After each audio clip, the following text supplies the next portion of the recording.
भगवान शंकर की उपासना मनुष्य के सारे मनोरथों को पूर्ण करती है। आज शिवरात्रि है। भगवान शंकर के बाणलिंग के अभिषेक की बहुत महत्वता है। भगवान शंकर के पार्थिव शिवलिंग की बहुत महत्वता है। आपको कुछ नहीं समझ में आवे तो केवल आपको हमने बताया बिल्व वृक्ष के समीप की मिट्टी ले लो, चाहे आप कहीं चींटियों का बिमला हो वहाँ उसके पास की मिट्टी ले सकते हो। किसी प्रकार से भी जहाँ शुद्ध स्थल हो उस जगह की मिट्टी को अभिमंत्रित करके पूजा करके निमंत्रण देकर और ले आओ। उसी मिट्टी को पानी में गलाकर और आप उसका शिवलिंग बनाओ। आप ऐसा भी कर सकते हो कि एक बार में बहुत सी मिट्टी लाकर साल भर भी उसी मिट्टी को चाहे तो शिवलिंग के रूप में प्रयोग में ला सकते हैं। ऐसा नहीं कि अगर 10 बार शिवलिंग बनाएंगे तो 10 बार मिट्टी लेने जाएंगे। इसलिए आप लोगों को यथासंभव शिवलिंग बनाकर पूजा करना चाहिए।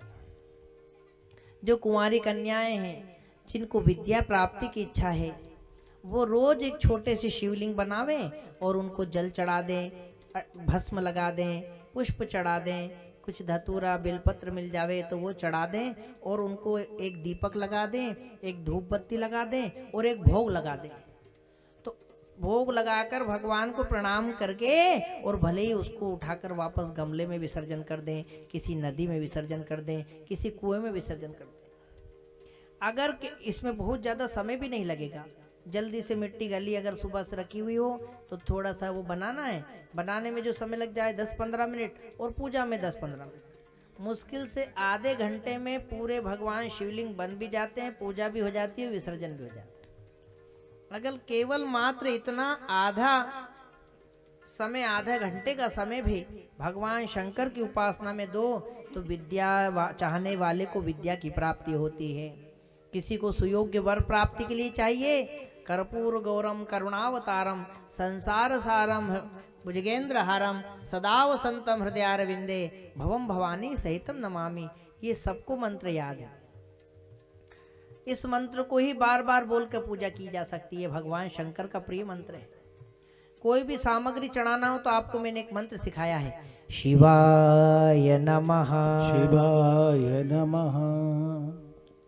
इस मंत्र को बोलकर भगवान शंकर को कोई भी वस्तु चढ़ाई जा सकती है। आपको जल चढ़ाना है, फूल चढ़ाना है, फल चढ़ाना है, नैवेद्य लगाना है, आप शिवाय नमः शिवाय नमः शिवाय नमः बोलकर भगवान शंकर की पूजा करें। भगवान शंकर को समीपत्र भी प्रिय है, परंतु देखो हमारे यहाँ भगवान शंकर की उपासना में 5 उपचार मुख्य हैं जो मैं आपको पूर्व से बताता आ रहा हूँ। कौन कौन से 5 उपचार? कि शंकर भगवान को सबसे पहले जल प्रिय है। शिवस्य जलधारा प्रिय। केवल जल की धारा, शुद्ध जल, अच्छा साफ जल या गंगा जल हो तो कहे, सरयू जल हो या कोई तीर्थ का जल हो तो कहना ही क्या, साफ जल, साफ जल एकदम भगवान के ऊपर थोड़ा चढ़ा। जल चढ़ाने के बाद उनको भस्म, अष्टगंध, गोपी चंदन जो आपके पास हो उनको त्रिपुंड लगा दो भगवान को। त्रिपुंड कहते हैं 3 उंगली, पुंड कहते हैं तीनों उंगलियों से जो टीका लग जावे उसको त्रिपुंड कहते हैं। बोलो शंकर भगवान की। 3 उंगलियों से जैसा टीका लग जावे, नहीं ज्यादा ऐसे लगाने की इच्छा हो रही है तो 3 उंगलियों को बीच में लगा लो तो भी त्रिपुंड ही माना जाएगा। तीनों उंगलियों को एक के ऊपर एक ऐसे 3 बार भी घिस लोगे तो भी त्रिपुंड है। अब दिखने में तो एक ही लाइन दिखेगी, लेकिन अगर आपने 3 उंगली घुस दी, अगर घिस के लगा ली तो वो भी त्रिपुंड माना जाएगा। त्रिपुंड 2 प्रकार के होते हैं।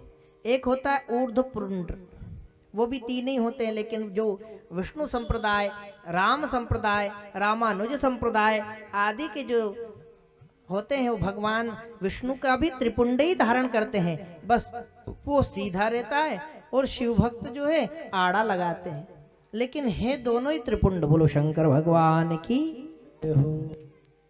बस वो खड़ा लगता है, उसमें से 2 लगाएंगे और फिर बीच में कभी लाल कभी पीली, तो आप भी ऐसा लगा सकते हैं। भगवान शंकर को तो सब पुंड पसंद है। आप चाहें तो भले ही भस्म का काला टीका त्रिपुंड लगा लो, चाहे आप लाल त्रिपुंड लगा लीजिए, लाल चंदन आता है गोपी चंदन आता है, पीला त्रिपुंड लगा लीजिए। सफेद भस्म भी मिलती है तो व्हाइट चंदन हो जाएगा, व्हाइट। जो आपको रंग पसंद हो आप उसका पर त्रिपुंड 3 उंगलियों से लगाने को त्रिपुंड कहते हैं। बोलो शंकर भगवान की जय। तो आप उस शिवलिंग को त्रिपुंड लगाइए। आपको लगता है कि भैया रोज इतना समय नहीं है गुरुजी, पढ़ना है, लिखना है, सब काम करना है, तो हम रोज मिट्टी के शिवलिंग नहीं बना सकते। सबसे उत्तम उपासना है मिट्टी के शिवलिंग बनाने की, क्योंकि जब आप शिवलिंग बनाते हैं तो आपका पूरा ध्यान शंकर की तरफ रहता है। बिना ध्यान के शिवलिंग बना पाएंगे क्या? नहीं बना पाएंगे। बना बनाया मिल जाएगा तो पूजा भी ध्यान से नहीं करेंगे, लेकिन बनाने में जितने ध्यान लगाना पड़ता है, वो ध्यान लगाने का जो समय शिव को मिलेगा उससे शिव तुम्हारा कल्याण करेंगे। बोलो शंकर भगवान की जय। इसलिए पार्थिव शिवलिंग बनाओ तो सबसे उत्तम बात।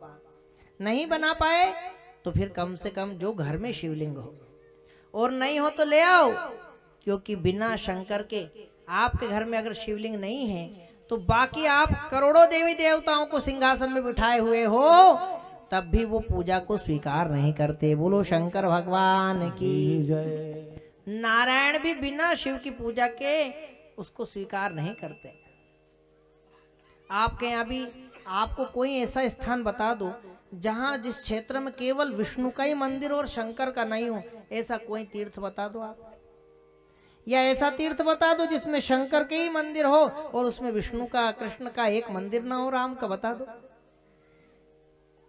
इसलिए अपने घर में आप इसलिए उस तीर्थ को क्यों नहीं बनाते? बिना हरिहर की वो तीर्थ घर बन नहीं पाएगा। इसलिए घर में भी आपके घर में शिवलिंग अवश्य होना चाहिए।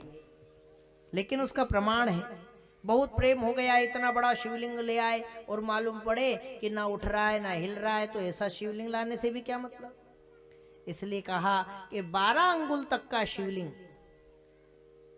और कम से कम 1 अंगूठे के बराबर का शिवलिंग, कम से कम। उससे ज्यादा छोटा है तो भी पूजा करने मजे। आपकी 3 उंगली ही नहीं मंडेगी तो आप त्रिपुंड कैसे लगाओगे?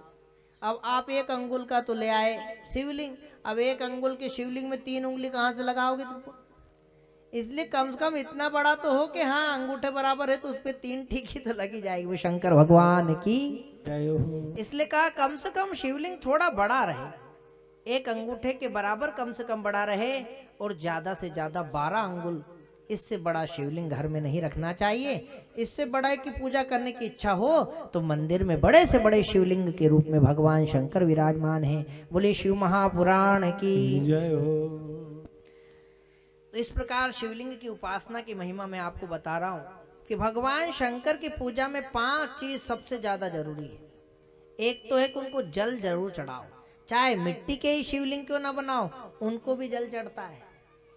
आपको लगे कि अरे मिट्टी ये गल जाएगी, आप थोड़ा सा घी का लेपन कर दो तो बिल्कुल मिट्टी के अंदर पानी नहीं जाएगा। जो जो पानी आप जितनी देर भी डालोगे सारा पानी रलक के नीचे चला जाएगा।